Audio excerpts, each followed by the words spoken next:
네, 반갑습니다. 제가 이 교회 온 지 3일이 됐는데 아직도 낯설고요. 좀 적응될 만하면 이제 떠나야 될 것 같습니다. 오늘 그래서 이제 사실상 금요일 날 전에도 조금 말씀을 나눴고, 그다음에 새가족반에서는 제 라이프에 대해서 풀 스토리를 나눴는데, 오늘 이제 처음 보신 분이 많으셔서 오늘 이제 섭리의 파도에 올라타라라는 설교 제목을 가지고 섰는데, 섭리가 무엇인지 좀 이렇게 나눠보면서 이야기를 시작할까 합니다. 저는 이제 불교 집안에서 태어나게 됩니다. 처음부터 불교는 아니었는데 저희 어머님이 18살에 시집 오셔서 38살 될 때까지 20년 동안 불임이셨습니다. 그래서 이것을 이제 극복해 보시려고 머리 깎고 이제 스님이 되셔서 절 생활을 시작하십니다. 왜 어머님이 이렇게 절 생활을 시작할 수 있었냐면, 남편도 있고 그러면 못할 텐데 저희 아버님은 좀 독특하셨습니다. 아침부터 저녁 때까지 좀 이렇게 약주를 많이 드셔서 알코올 중독이셨고요. 그리고 가정을 너무너무 사랑하셨습니다. 그래서 가정을 2개나 갖고 계셨습니다.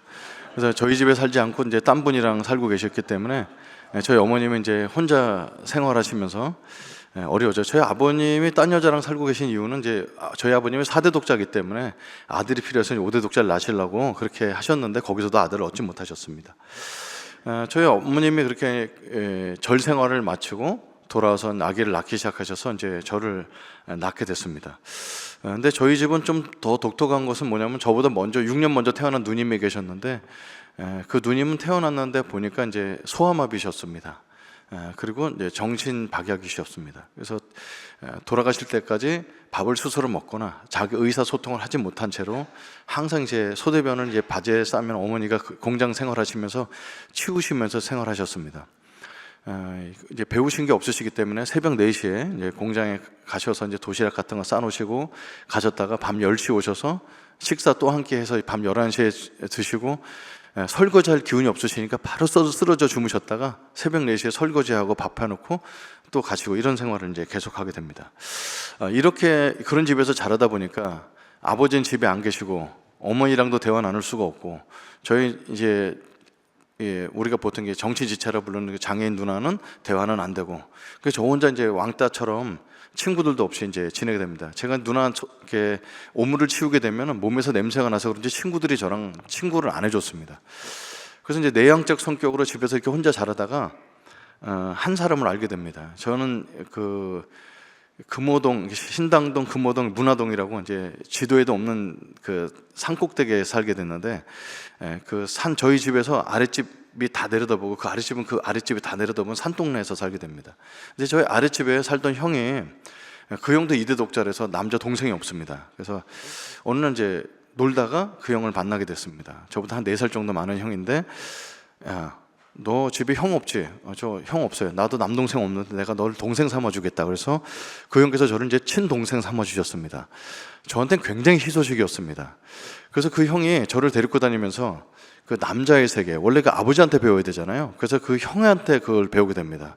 그 형이 아낌없이 그 형이 갖고 있는 모든 지식을, 남자에 관한 지식을 알려주시기 시작하십니다. 그래서 제가 중학교 3학년이 되면서 그 형한테 담배를 배우게 됩니다. 어떻게 담배를 이제 선생님한테 들키지 않고 피는지, 오른손에 피게 되면 냄새가 배기 때문에 왼손으로 펴야 되는데, 왼손도 검사를 하는 가끔 꼰대가 있기 때문에 나무젓가락을 펴야 되는지, 여러 가지 이제 이유를 알려주시고, 그렇게 하시면서 이제 고등학교 1학년 들어가니까 이제 너도 배울 때 된 것 같다. 그러니까 술과 담배와 본드를 알려주시면서 인생을 그냥 그 동네에 살던 모든 형들처럼 그렇게 아무 희망 없이 사는, 그냥 인생을 즐기면서 이렇게 배우게 됩니다. 근데 그 형의 대학을 가는 소식을 듣게 되면서 저도 충격을 받아서 아무튼 2년 3년을 공부하는 끝에 저희 교회, 저희 동네에서는 역사일이 없었던 대학생이 저까지도 2명이 나오게 됩니다. 저희 동네는 대학생이 아무도 없는 동네였습니다. 그래서 고등학교를 졸업하고 불가능할 것 같던 대학교에 입학하고 봤는데, 그 대학교는 기독교 정신의 학교였습니다. 불교인으로서 어떻게 이 학교를 적응하며 다닐 것인가 고민을 많이 했습니다. 왜냐하면 신입생 오리엔테이션 때부터 예배를 드리고 목사님이 나오셔서 막 그 강요를 하시는 것이 불교인이 학교를 다니기가 굉장히 어려운 정도였습니다. 그래서 저는 이제 부처님께 기도를 하면서 부처님 이 학교에서 믿음을 잃지 않게 해달라고 기도하고 다녔던 기억이 납니다. 기독교 학교는 매주 예배를 드립니다. 그걸 채플이라고 부르면서 출석 점수가 모자르면은 이렇게 졸업이 안 된다는 아주 강력한 십자군 전쟁 같은 선포를 듣고서 예배를 꾸역꾸역 참석합니다. 불교인은 이게 어떤 예배나 이런 경전에 굉장히 충실합니다. 왜냐하면 저는 어머님이 저를 손붙잡고 이제 절에 데리고 다니실 때는 갔다 오면 3,000배를 합니다. 3,000배는 새벽 4시에 새벽에 잠을 깨고 나와서 목욕 재개를 하고 5시부터 절을 하면 밤 9시 반에 끝납니다. 그러니까 보통 불교인들은 기도했다 그러면 18시간씩 기도하는데, 제가 예수 믿고 나서 교회 왔더니 3시간 기도해도 기도를 너무 많이 한다고 칭찬해 주셔서 굉장히 웃었던 기억이 납니다. 그러니까 그런 종교성이나 이런 것도 불교인이 훨씬 강하죠. 그래서 매주 예배를 참석하면서 하나님은 사랑이십니다, 그럼 이제 저는 부처님은 자비로우시다 이렇게 고쳐서 출석을 내면서 그냥 그렇게 생활을 하게 됩니다. 그러다가 그 대학생 캠프에 참석하게 됩니다. 그 10,000명이 참석한다는 소식을 듣고 저를 초청해 줬는데, 제가 거기 간 이유는 딱 한 가지입니다. 10,000명 중에 5,000명은 여학생일 것이다 이런 확신을 갖고 하나를 꼬셔보자. 그래서 이제 스님이셨던 어머니에게 스님 시주 좀 부탁합니다 해갖고 이제 수련 비용을 며느리 데리고 오겠다는 약속을 함께 이제 수련을 가게 됩니다. 그래서 이제 갈 때는 이제 술 2병에 이제 담배 6가게, 노래 부르면 시키면 하려고 앵콜송까지 준비해서 열심히 준비해서 갔습니다. 근데 거기는 노름 수련회가 아니고 CCC 대학생 여름 수련회였습니다. 아침에 예배, 점심 때 예배, 저녁 때 예배, 그리고 또 아침에 예배, 점심 때 예배, 저녁 때 예배, 잘만 하면 기도회, 아침에 예배, 점심 때 예배, 이게 이제 무한 반복되는 거였습니다. 저한테 전혀 맞지 않고 이게 도망가고 싶은 생각만 들었습니다. 왜냐하면 거기에 온 여학생들은 다 하나같이 다 수녀같이 생겼습니다. 누군 제 마음을 드는 사람이 아무도 없었고 다들 똑같고 다 형제님 자매님 이렇게 하면서 말을 할 땐 되게 자연스러운데 기도 시간 되면 쥐야 막 얼굴이 막 변하는, 그래서 이제 그런 사람들이었기 때문에 이제 저랑은 전혀 맞지 않았습니다. 그래서 이제 마지막 날 억지로 참석하고 내일 아침에 떠난다고 싶어서 맨 마지막에 아무 기대감도 없이 설교 시간에 시간대로 참석을 했는데 3일 동안 한 번도 들리지 않았던 설교가 귀에 들려왔습니다. 지금도 기억합니다. 모든 사람은 죄인입니다. 모든 사람은 죄인입니다. 죄의 값은 사망입니다. 아무리 예쁜 미스 코리아를 할지라도 예쁜 죄인일 뿐입니다. 아무리 똑똑한 박사를 할지라도 똑똑한 죄인일 뿐입니다. 성자일수록 참회를 옳습니다. 왜냐하면 우리 양심이 우리가 죄인인 것을 고발하기 때문입니다. 이제 그 설교였습니다. 38년 전에 들었던 설교가 기억에 남을 정도로 강력하게 와닿습니다. 저는 그렇게 죄인이라고 생각하지 않았습니다. 그냥 그렇게 모든 사람이 사는 거지 이렇지 뭐 이랬는데, 제 속에 아무도 모르게 감추었던 죄가 있었습니다. 정신 지체고 소아마비였던 누나가 내 숙제한 걸 다 찢어먹고 하는 그런 여러 가지 상황 속에서 그 아버지에 대한 미움을 갖다 누나한테 한번 화풀이 했던, 그것이 인생에 막 아무도 몰랐던 그 죄가 이게 떠오르게 되면서 거기서 이제 눈물로 예수님 앞에 엎드리게 됩니다. 모든 사람은 죄인입니다. 죄의 값은 사망입니다. 근데 인간은 인간의 죄를 해결할 수가 없습니다. 인간이 인간의 죄를 해결할 수 있다면 인간은 죄를 짓지도 않았을 것입니다. 그러나 하나님은 인간의 죄를 해결할 수 있는 길을 마련해 놓으셨습니다. 그것은 죄를 알지도 못하시고 죄를 짓지도 않으신 하나님의 아들 예수님을 이 땅에 인간의 몸을 입고 보내주셨습니다. 그분은 우리의 모든 죄를 다 전가받으셔서 십자가의 저주로 돌아가셨습니다. 우리는 그를 믿으면 죄를 용서받게 되는데 우리는 여전히 죄인입니다. 그러나 죄의 값을 치를 필요가 없는 죄인이 되었습니다. 이것이 하나님이 인간을 향해서 만드신 죄에 대한 하나님의 해결책입니다. 이런 제 설교였습니다. 그래서 이 시간에 예수님을 받아들일 사람 자리에서 일어나라는 얘기에 그걸 거절할 수가 없었어요. 왜냐하면 지푸라기라도 잡는 심정이었습니다. 불교에서 죄를 용서하는 방법은 이렇게 치성을 많이 들이거나 돈을 많이 내거나 살아있는 미꾸라지 10마리 같은 거 사서 풀어주면서 나 대신 이렇게 10마리 살려줬다, 이런 눈 가리고 아웅식의 죄의 용서였지, 그렇게 해서 죄를 용서받을 수 없다는 걸 알고 있었던 저는 그날 지푸라기 잡는 심정으로 예수님을 이제 만나게 됩니다. 그래서 예수님을 만나서 새 인생을 살면서 이제 대학교 1학년 한 학기 동안은 엉망진창으로 살고 술에 쪄들어 살았지만 돌아가서는 정말 예전처럼 살 수가 없었습니다. 그냥 그 성경책이 그렇게 재밌었습니다. 특별히 시험 기간 되면 더 재밌었습니다. 성경책에, 왜냐면 불경은 이게 무슨 읽어도 무슨 뜻인지도 알지 못하는 그 이상한 말로 되어 있는 건데 성경은 한글로 되어 있었습니다. 하루 종일 성경 읽고 그 성경 읽는 것이 너무 재밌었고, 제가 하나님에 대해서 알아간 지 얼마 안 됐지만 주머니에 사형이라는 걸 넣고 다니면서 하루에 10명씩 전도하고 다니는데, 저 무슨 고집이 있었는지 이거 다 전하지 않으면 집에 안 가겠다고 해서 어느 날 집에 가서 보니까 이 입가가 하얀 거예요. 하도 말을 많이 해갖고. 그리고 학교에선 저를 모르는 사람이 없었습니다. 그 식당에 가서 막 전도를 하도 많이 하다 보니까 어느 날은 제가 순수하게 밥 먹으러 갔는데 제가 나타나니까 사람들이 밥 먹다 말고 막 나가는 걸 보게 됐습니다. 얼마나 열심히 했는지. 그래서 대학교 3학년 때 이 세상에서 지금 이 복음이 가장 필요한 것이 중국이라고 하는 설교를 듣게 되면서 예수 믿은 지 얼마 안 됐지만 중국 선교에 이제 헌신하게 됩니다. 그게 뭔지도 모르고. 그러고 나서 이제 결혼을 해서 아기가 이제 하나씩 둘씩 태어나게 되는데 1995년이었습니다. 예수 믿은 지 10년 되었을 때 하나님과 약속을 지키고 싶어서 95년도에 가족들과 함께 중국으로 넘어가 선교 생활을 하게 되었습니다. 10년쯤 사역을 했습니다. 평신도로 10년쯤 사역하면서 많은 제자도 나오고 캠퍼스 사역을 많이 하게 됐는데, 이제는 학생들을 그냥 단순한 가르친 걸 넘어서 더 깊이 가르쳐 줄 때가 된 거예요. 아이들도 대학교 졸업하고 간사가 되어서 신학이 필요할 때가 돼서 저는 이제 신학 공부와 재정비를 위해서 중국을 잠시 떠나면서 그 신학 공부를 준비했습니다. 그때 이제 제가 했던 리더십과 했던 사역을 중국 제자들에게 전수를 하게 되었습니다. 중국 사역 전수하는 건 그리 어렵지 않았습니다. 왜냐하면 중국 제자들은 중국어를 저보다 훨씬 잘했고 더 젊고 열정이 넘쳤습니다. 그리고 CCC에서 하는 사역은 아주 심플합니다. 전도하고 육성하는 아주 심플한 사역이기 때문에 이거를 사역을 전수하는 건 어렵지 않았는데, 큰 어려움은 뭐냐면, 여러분, 선교는 피와 눈물과 기도와 땀으로 하는 거 맞습니다. 무릎으로 하는 거 맞습니다. 근데 선교지에 돈이 없으면 선교가 안 됩니다. 왜냐하면 학생들에게 선교지 예수 믿은 친구들이 내는 헌금은 1원씩입니다. 중국 돈 1원. 그건 빵값도 안 되는 1원 내는데, 방을 하나 빌리려고 해도 이제 한국 돈 10만 원씩 들고 그 여러 개 들고 사무실도 구해야 되고 하기 때문에 CCC의 정책에 따르면은 내 생활비도 내가 모금을 해야 되지만 리더는 그 사역비를 모금해야 됩니다. 그 제가 계산해 보니까 저는 사역비를 많이 쓰는 스타일이 아니더라도 벌려놓은 사역이 흙이 많기 때문에 1년에 이제 3만 불 정도를 모금해야 됩니다. 그래서 열심히 한국 가서 3만 불 모금해서 사역하고 또 1년 돈 떨어지면 가서 모금하고 하는 생활을 반복을 했는데, 제 중국 제자들에게 사역 포지션을 넘겨주고 사역을 넘겨주는 건 되게 그건 어렵지 않은데, 자기 생활비 한 달에 100불을 모금 못하는 이 아이들이 3만 불을 모금하도록 짐을 주는 것이 너무 안타까웠습니다. 그래서 하나님께 이제 기도하면서 금식하며 기도했죠. 하나님, 제 사역 넘겨주고 우리 애들 지금 중국 떠나서 한국에 들어가거나 이렇게 되면 대학도 특례를 못 받아 다 애들이 너무 어려워질 거, 이런 거 다 각오했습니다. 근데 중국 제자들이 돈 모금하러 다니거나 자기 생활비가 없어서 밥을 굶는 일이 없도록 계속 기도를 했습니다.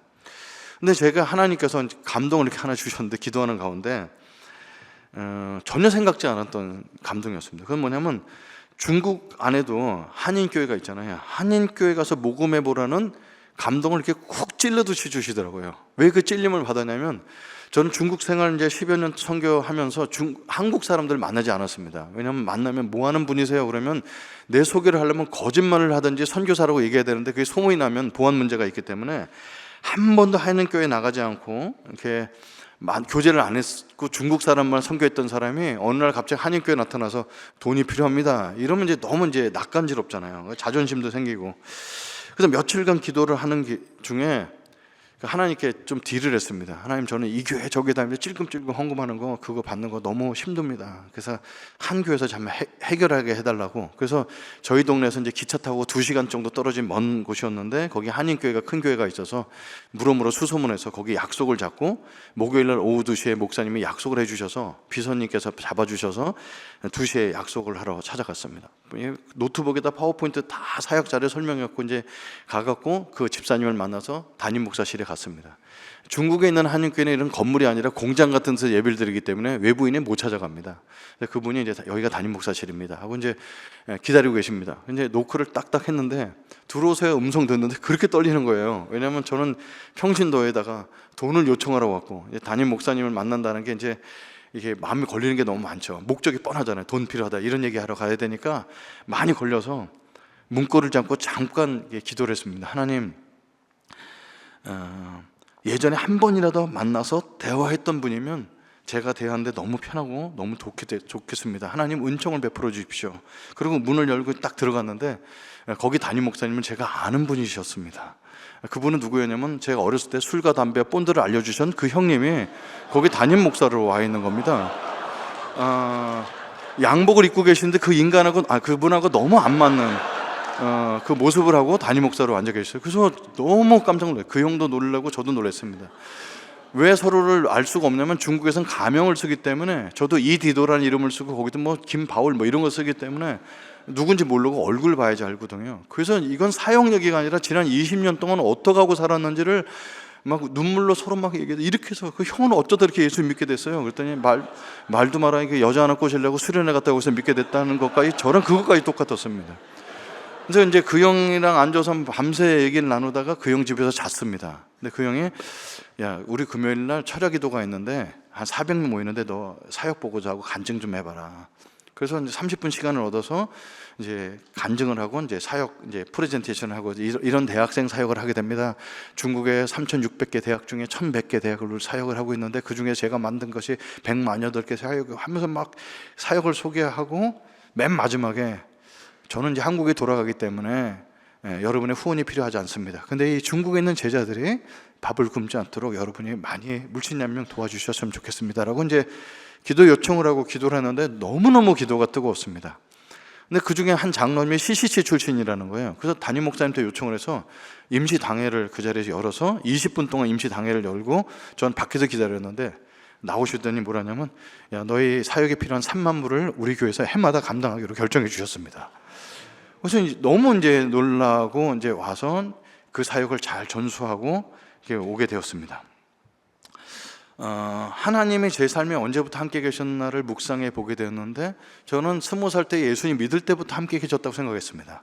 근데 하나님 제가 어렸을 때 그 동네에서 그 형이랑 앉아서 놀 때도 함께 계셨고 그 더 어린 시절에도 계셨고 성경 읽어보니까 태초에 천지를 창조하기 전부터 저를 구별해 내셨다는 것을 알게 되었습니다. 제 삶 속에 이런 사건을 통해서 만나면은 교회 다니지 않았던 어린 시절에서부터 하나님이 함께 계셨다고 저는 생각하는데 세상의 사람들은요 이런 일이 일어나면 야 기가 막힌 우연이다 이렇게 얘기합니다. 드라마 같은 일이 일어났다고 합니다. 근데 하나님은 믿는 우리는 이것을 섭리라고 얘기합니다. 하나님의 섭리라고 얘기합니다. 여러분 섭리라는 단어를 제가 이렇게 사전적 의미를 이제 사전에서 찾아보니까 섭리는 어떻게 표현되냐면 자연계를 지배하는 원리와 법칙이라고 명시되어 있습니다. 섭리는 자연계를 지배하는 원리와 법칙이다. 이거를 그냥 읽어보면은 마치 어떤 기적이 일어났다 할지라도 자연이 만들어낸 것 같은 느낌을 줍니다. 근데 여러분 자연을 만드신 분이 하나님이십니다. 원리와 법칙을 창조하신 분이 하나님이십니다. 그래서 섭리는 우연이 아니라 하나님의 선하신 의도가 담긴 하나님의 계획입니다. 오늘 이제 에스라서를 같이 나누게 되는데 여러분과 나누고 싶은 그 첫 번째 포인트가 있습니다. 그것은 뭐냐면 하나님의 섭리는 이렇게 개인적으로도 이렇게 임하시죠. 그 여러분 이 자리에 오신 것이 다 섭리가 있죠. 어떻다가 미국 땅에 동양인으로서 살게 되는 것도 다 섭리가 있죠. 그래서 다 개인적으로도 하나님 개인적인 섭리를 역사하시는 거 틀림없지만 첫 번째 포인트는 뭐냐면 하나님의 섭리는 개인을 넘어 온 인류 가운데 역사하신다는 것이 첫 번째 포인트입니다. 오늘 본문 에스라서는 역대기서 다음에 등장합니다. 고레스 왕이 조서를 내려서 이스라엘 백성을 포로 생활에서 풀어줘서 야 너희 나라로 돌아가서 성전을 건축해라 라는 장면으로 시작합니다. 근데 여러분 오늘 읽었던 이 본문이 똑같이는 싱크로율이 95%가 되는 본문이 또 있습니다. 읽다가 보면 아까 읽었던 데인데 라고 생각 정도로 똑같은 데가 있습니다. 그것은 어디냐면 역대 에스라서 바로 앞에 있는 역대하 마지막 부분입니다. 역대하 36장 22절 23절에 역대서는 이렇게 끝납니다. 제가 한번 봉독하겠습니다. 바사의 고레스 왕 원년에 여호와께서 예레미야 입으로 하신 말씀을 이루시려고 여호와께서 바사의 고레스 왕의 마음을 감동시키심에 그가 온 나라에 공포도 하고 조소도 내려 이르되 바사 왕 고레스가 이같이 말하노니 하늘의 신 여호와께서 세상 만국을 내게 주셨고 나에게 명령하여 유다 예루살렘의 성전을 건축하라 하셨나니 너희 중에 그의 백성된 자는 다 올라갈지어다. 너의 하나님 여호와께서 함께 하시기를 원하노라 하였더라. 이렇게 역대서가 끝나고 오늘 똑같이 오늘 에스라서 1장 1절부터 4절까지 나옵니다. 역대하의 마지막 부분과 에스라서의 첫 부분이 똑같은 이유가 있습니다. 이유는 간단합니다. 첫째는 저자가 같습니다. 역대서도 에스라가 썼고 에스라서도 에스라가 썼기 때문에 저자가 같기 때문에 무슨 이유가 있어서 그렇게 썼고요. 또 한 가지 이유는 뭐냐면 역대서하고 에스라서가 분리된 성경이 아니라는 거예요. 이어진다는 것입니다. 보통 열왕기 상하도 왕들의 이야기고 역대 상하도 왕들의 이야기입니다. 처음에 제가 읽을 때 왜 이렇게 왕들 이야기를 똑같은 걸 반복해놨지 하는데 관점이 다릅니다. 여러분, 고대에서는 전쟁을 해서 한 나라가 지면은 우리나라 전략이 나빠서 졌다 이렇게 하지 않고 우리가 섬기고 있는 신이 저쪽 신에게 졌다 이렇게 생각을 합니다. 근데 이스라엘이 이해가 할 수가 없습니다. 왜? 이스라엘의 하나님은 산에 있는 신, 땅에 있는 신, 바다에 있는 신이 아니라 온 천지를 지으신 분인데 이스라엘이 망할 수가 없잖아요, 우리 신이. 그래서 사람들의 이 하나님에 대한 의문을 갖는데 열왕기 상하를 써서 읽어보므로 우리가 망한 것은 이미 예언된 것이다. 어떻게 예언되냐?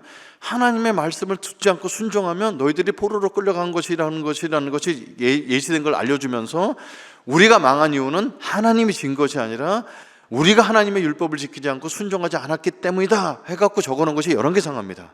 그래서 왕들의 실수를 다 적어놓습니다. 왕들이 잘못한 거 다윗도 다 거기다 보면 이렇게 다윗의 실수를 다 고발해놨습니다. 하나님의 말씀을 듣지 않았기 때문에.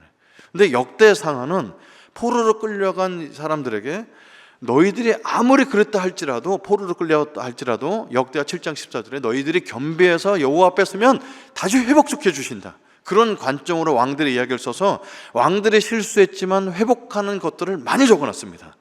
그래서 역대상하는 성전 없이 살았던 그들의 삶 속에서 하나님을 잊지 않도록 썼습니다. 꼭 우리로 얘기하면 팬데믹 기간에 예배 시간에 올 수 없어서 혼자 예배를 드리며 살았던 그 삶.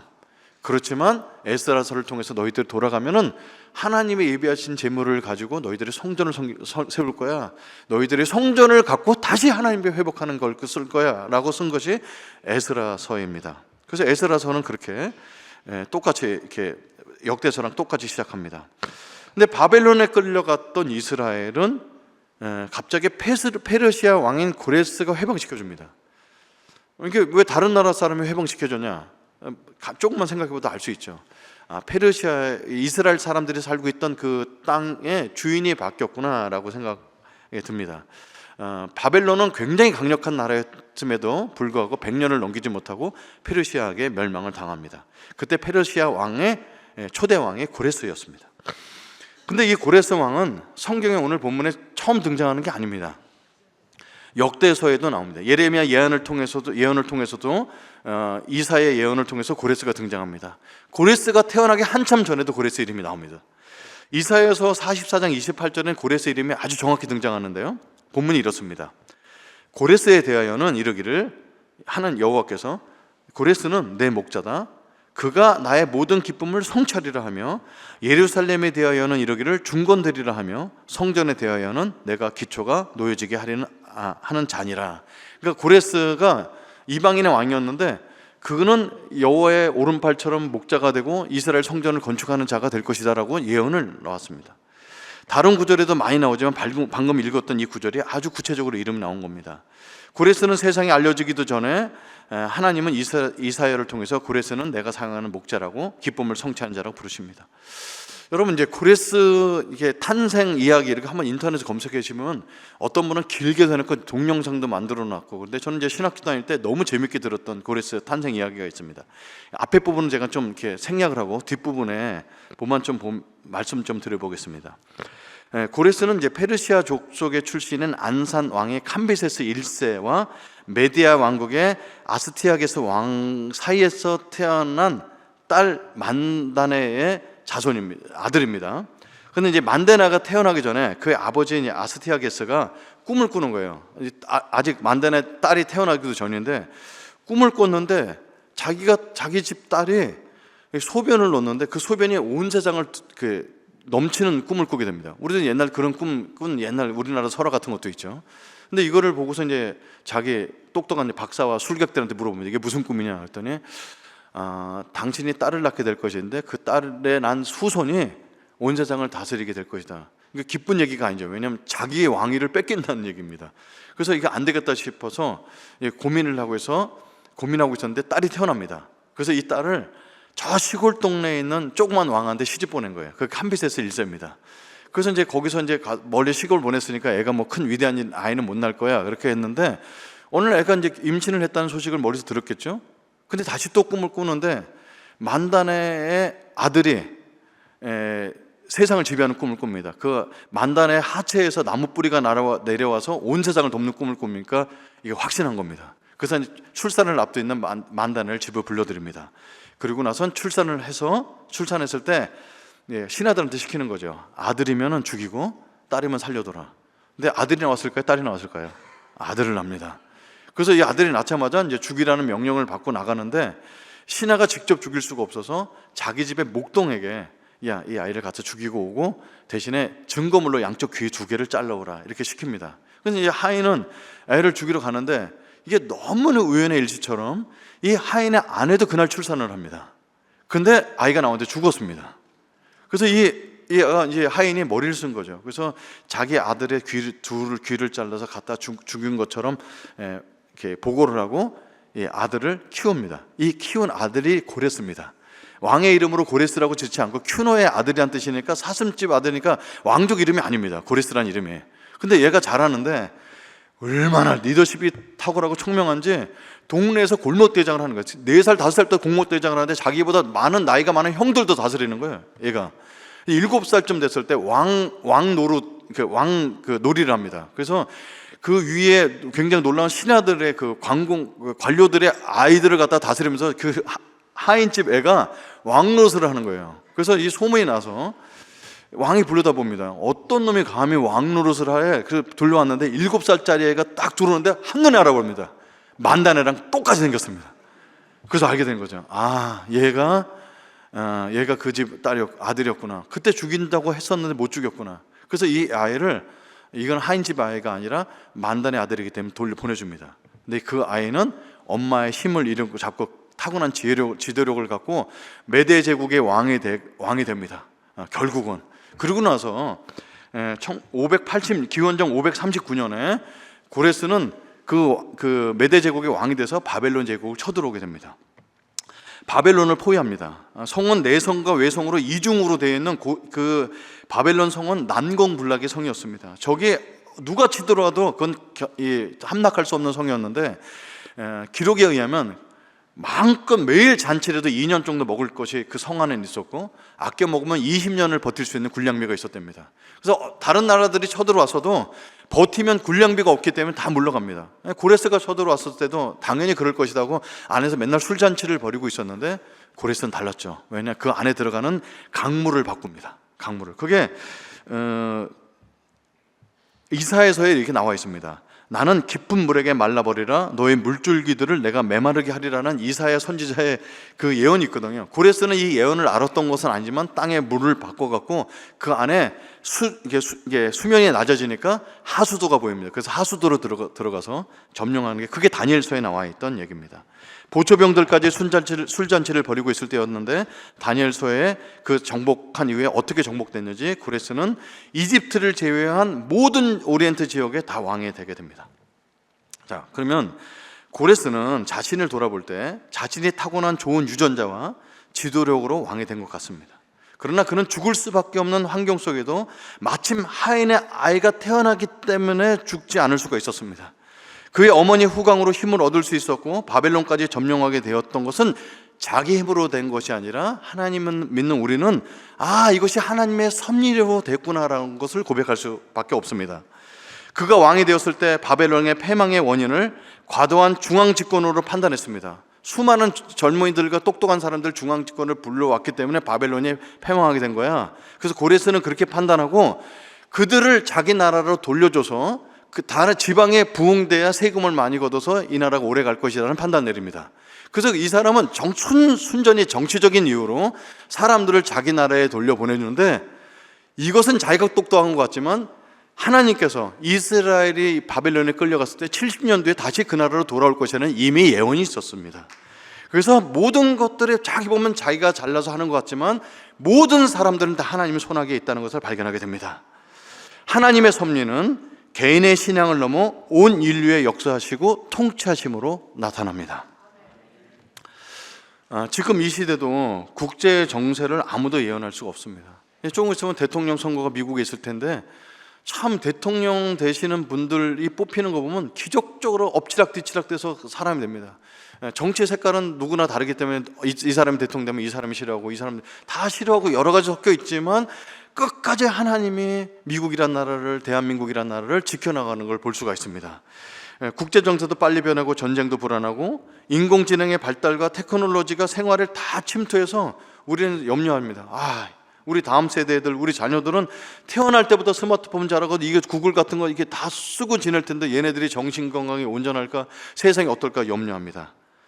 세상이 따라잡지 못할 정도로 불안할 정도입니다. 그러나 그 모든 것이 하나님의 손 아래, 그분의 섭리 아래 진행되고 있음을 기억하고 하나님의 뜻이 하늘에서 이루어진 것처럼 땅에서도 이루어지길 기도하며 마음 끝에 깊은 곳에 평안을 누릴 수 있는 게 우리 그리스도인들입니다. 왜냐하면 하나님이 세상의 주관자이기 때문에 그렇습니다.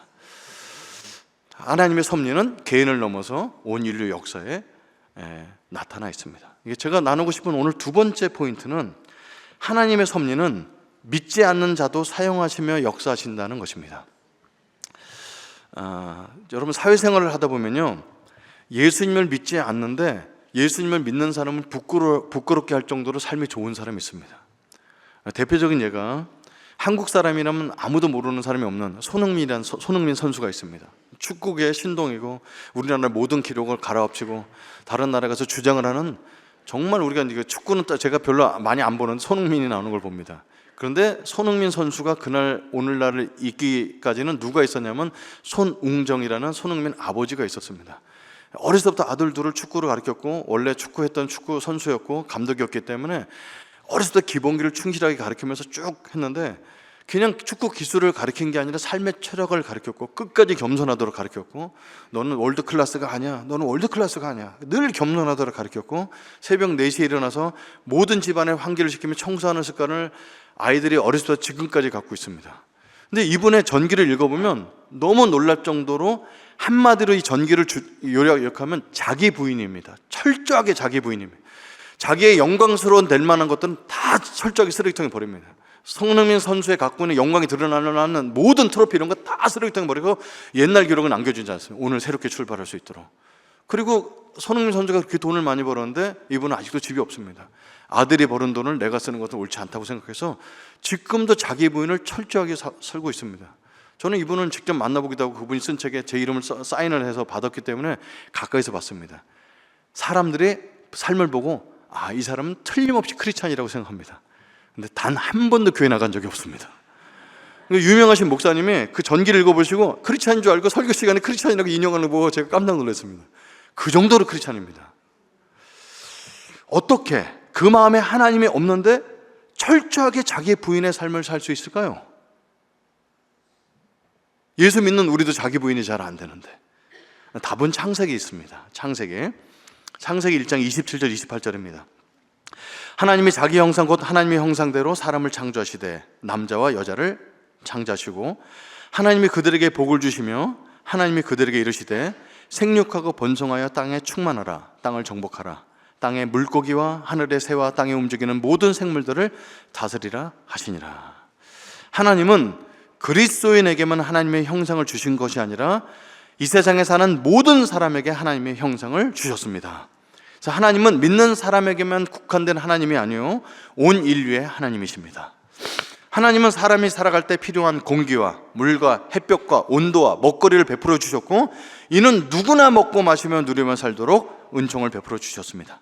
비록 선악과를 먹고 하나님의 형상이 일그러졌지만 하나님의 성품에 좋은 것을 가지고 사는 사람이 그리스도 안에도 있지만 그리스도인 밖에도 있다는 사실입니다.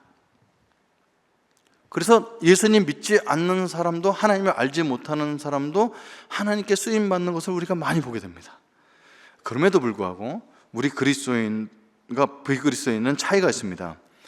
그리스도인은 천지를 창조하신 분이 하나님이시고 지금도 만물을 붙드시는 은총을 베풀어 주셔서 지금도 우리가 이렇게 예배드릴 때 보이지 않지만 살아계신 하나님을 예배할 수 있도록 감사하고 찬양하고 예배드리는 삶을 살 수 있는 것이 그리스도인의 특권입니다. 그런데 비그리스도인들은 그것을 알지 못합니다. 자연은 스스로 있는 줄 알고 저절로 되는 줄 알고 그 자연에 대해서 알 필요도 없고 신에 대해서 알 필요도 느끼지 못한 채 그냥 살아가는 것입니다. 그것이 아주 결정적인 큰 차이입니다. 감사가 없습니다. 감사할 필요를 느끼지 못합니다. 우리가 보통 소명받았다고 하면은 목사나 선교사가 되는 것을 말할 때가 많습니다. 우리 아들이 소명받았대, 어느 나라로 소명받았대, 이렇게 얘기하죠. 그런데 사역자가 되는 것보다, 그것도 소명도 맞지만 그보다 더 먼저 된 소명이 있습니다. 그 소명은 하나님 형상대로 지음을 받고 이 땅에서 생육하고 번성하고 정복하고 다스리는 그것이 우리의 일상을 살아가는 가장 기초적인 소명이 있다는 것입니다. 우리의 일상은 허드렛 일이 아니라 1차 소명인 것입니다. 고레스 왕도 사람으로 태어나서 정치인으로 1차 소명을 열심히 하면서 살아갔던 왕입니다. 이 부분을 하나님은 나의 사랑하는 나의 목자고 내 종이라고 불렀던 것입니다. 그리스도인도 1차 소명을 벗어날 수 없습니다. 하나님을 아무리 믿는다 할지라도 하나님께서 너가 어떤 선교사나 목사 되는 소명 이전에 일하면서 먹고 살아가도 그 생육하고 번성한 일에 소명을 주셨습니다. 일하지 않는다면 자신의 가족과 친족을 돌보지 않는 자는 불신자만도 못한다는 디모데전서 1장 10절에 바울의 책망을 벗어날 수가 없습니다. 하나님은 개인의 섭리를 넘어서 온 인류 역사 가운데 섭리의 주관자이실 뿐만 아니라 역사를 움직이는데 1차 소명에 충실하고 능력 있는 믿지 않는 자도 사용하시는 크신 하나님인 것을 오늘 고레스를 통해서 볼 수 있습니다. 그럼에도 우리가 또 바라는 것이 있죠. 뭘까요? 하나님께서 이 세상을 섭리 가운데 주장하시고 움직이려 하실 때 하나님의 마음에 합한 실력도 있고 도덕적으로 탁월한 정신을 갖고 하나님을 인정하는 사람을 찾아낸다면 얼마나 감사할까요? 하나님이 그런 사람을 먼저 쓰시려고 하실 것입니다. 근데 그런 사람을 찾지 못할 때 하나님 믿지 않는 사람도 쓰실 수 있겠죠. 그래서 우리는 어쨌든 교회 안에서 살아가고 있지만 교회 내 삶도 중요하지만 우리 일상에서 우리 삶이 빛과 소금임을 드러날 수 있도록 신뢰과 높은 도덕성을 갖는 사람이 되길 간절히 소망합니다. 두 번째 포인트, 세 번째는요, 하나님의 섭리를 나타내는 방법입니다. 하나님의 섭리를 어떻게 이렇게 이루어 가실까요? 그것은 오늘 본문 1장 1절에 있습니다. 제가 다시 봉독해 드리겠습니다. 바사왕 고레스 원년에 여호와께서 예레미야 입을 통하여 하신 말씀을 이루게 하시려고 바사왕 고레스 마음을 감동시키심에 합니다. 고레스는 하늘에서 오는 소리를 듣고 감동받고 이런 것은 아닙니다. 그런데 그가 하나님 믿지 않기 때문에 그러나 세상을 이렇게 잘 다스려야 되겠다는 감동이 있죠. 그게 감동이거든요. 자, 그래서 세 번째 포인트는 하나님은 자연 섭리를 사람의 마음을 감동시켜서 역사하신다는 것을 나눠보겠습니다. 감동은 하나님이 사람을 사용하시는 가장 보편적인 방법입니다. 하나님은 선지자를 통해 직접 말씀도 하셨고 꿈을 통해서 말씀하신 분이십니다. 그러나 하나님은 우리에게 완성된 말씀을 주셨어요. 성경 66권을. 성경이 완성된 이후에는 선지자가 필요 없어졌습니다. 신비로운 계시적 방법이 가끔 결정적인 때 있긴 합니다만 거의 사라졌습니다. 왜냐하면 성경의 저자이신 성령께서 우리가 성경을 묵상하고 그 말씀이 나에게 어떤 말씀하시는지를 마음을 열고 곱씹으면 그 말씀을 통해 깨달음과 감동을 주시는 분이시라는 거예요. 그래서 성경에는 하나님 말씀을 삼가 듣고 묵상하는 이런 표현이 모세오경서부터 시편에 이르기까지 계속 자주 나옵니다. 삼가 듣고 묵상한다는 뜻은 그냥 통독한다는 것은 굉장히 다릅니다. 이는 단순히 읽는 것이 아니라 경청하며 되새김질한다는, 묵상이라는 건 씻고 또 씻는다는 뜻이고 소가 되새김질하듯이 그것을 말합니다. 이렇게 할 때 반드시 성령께서 감동을 주십니다. 여러분, 제가 여러분께 외람되지만 좀 경고 말씀을 꼭 한번 드리고 싶습니다. 여러분, 요새 인터넷이 너무 발전했잖아요. 핸드폰을 켜면 유명한 설교가 많이 나옵니다. 저는 그걸 듣지 말라는 것은 아닌데 여러분, 유명하신 목사님의 설교를 10편을 듣는 것보다 여러분이 스스로 묵상해서 말씀을 깨닫는 것이 훨씬 더 중요합니다. 다시 말씀드립니다. 유명하신 목사님의 설교를 10편 듣는 것보다 스스로 말씀을 묵상해서 곱씹는 것이 훨씬 더 중요합니다. 그렇게 할 때 하나님께서 나만에게 주시는 감동을 주시는데 그 감동은 회개의 감동일 수가 있습니다. 내가 잘못된 관계를 맺고 있습니다. 아무에게도 들키지 않았습니다. 근데 돌이키게 하십니다. 그런 감동을 주십니다. 어떤 감동은 누구랑 안 보고 있는데 화해하는 감동일 수 있습니다. 저는 예수님을 믿기 전에 이렇게 자랑은 아닙니다. 술 먹고 사람들과 많이 지내봤던 경험이 있어서 예수 믿는 사람이 가끔 옹졸하다고 생각합니다. 이게 쌓이면요, 그냥 일반 사람들 술 한 번 먹고 그날 서로 욕 한 번 하고 다 털어버리는데, 우리는 예수님 믿은 우리들은 술을 먹지 않기 때문에 10년씩 등지고 삽니다. 그러니까 성령의 감동이 술 한 잔만 못할 때가 굉장히 많습니다. 그죠? 근데 성령의 감동은 어떨 때 그 사람과 화해하라고 감동을 주실 때가 있습니다. 그죠? 그 감동은 어떤 일이나 사역에 대한 헌신일 수가 있습니다. 오늘 뭐 헌혈하라고 했는데 그게 아무것도 아닌데 어느 날은 그래, 하나님이 세상에 하나님 아니면 만들 수 없는 그 피를 내가 누군가 나눠야지, 감동이 올 수도 있죠. 그 여러 가지 감동의 이렇게 강약도 다르고 내용도 다를 수 있습니다. 근데 우리의 문제가 있습니다. 이렇게 예배를 드릴 때 어느 날 내가 말씀을 묵상할 때 감동이 옵니다. 내 예배가 끝나고 나가고 성경을 덮을 때 감동을 소멸합니다. 이게 우리의 문제입니다. 쉽게 잊어버린다는 겁니다. 데살로니가전서 5장 19절에 성령을 소멸하지 말라라는 주님의 명령이 있습니다. 우리는 성령을 소멸할 수 있는 존재가 아닙니다. 어떻게 성령께서 하느님인데 우리가 소멸할 수 있을까요? 성경에 비록 그렇게 나왔지만 그거를 묵상해 보면, 여러 성경을 제가 묵상해 보고 오늘 본 결과 가장 적절하게 성경을 번역해 놓은 것이 중국어 성경입니다. 중국어 성경에는 데살로니가전서 5장 19절을 성령의 감동을 소멸하지 말며 라고 되어 있습니다. 성령께서 주시는 감동. 오늘도 예배 가운데 제가 1, 2, 3 이렇게 했지만 아무 필요 없이 지나가는 예화 하나가 붙은 사람이 있습니다. 저도 예배 참석해 보니까 목사님의 막 50분 설교를 다 원고를 몇 번 봤지만 그거 다 기억 못합니다. 하나 이렇게 봤죠. 그 감동. 근데 그 감동을 소멸하는 게 우리의 문제입니다. 하나님의 섭리는 성령의 감동을 받은 사람, 그리고 그 감동을 소멸하지 않고 순종하는 사람을 통해서 섭리가 이루어집니다. 하나님을 알지 못했던 고레스 왕을 사용하신 분은 하나님을 이미 알고 온전한 하나님의 말씀을 손에 들고 있는 우리들을 사용하기를 원하십니다. 여러분, 제가 대학교를 졸업할 때 사역자가 되길 바라시는 하나님의 감동이 있었습니다.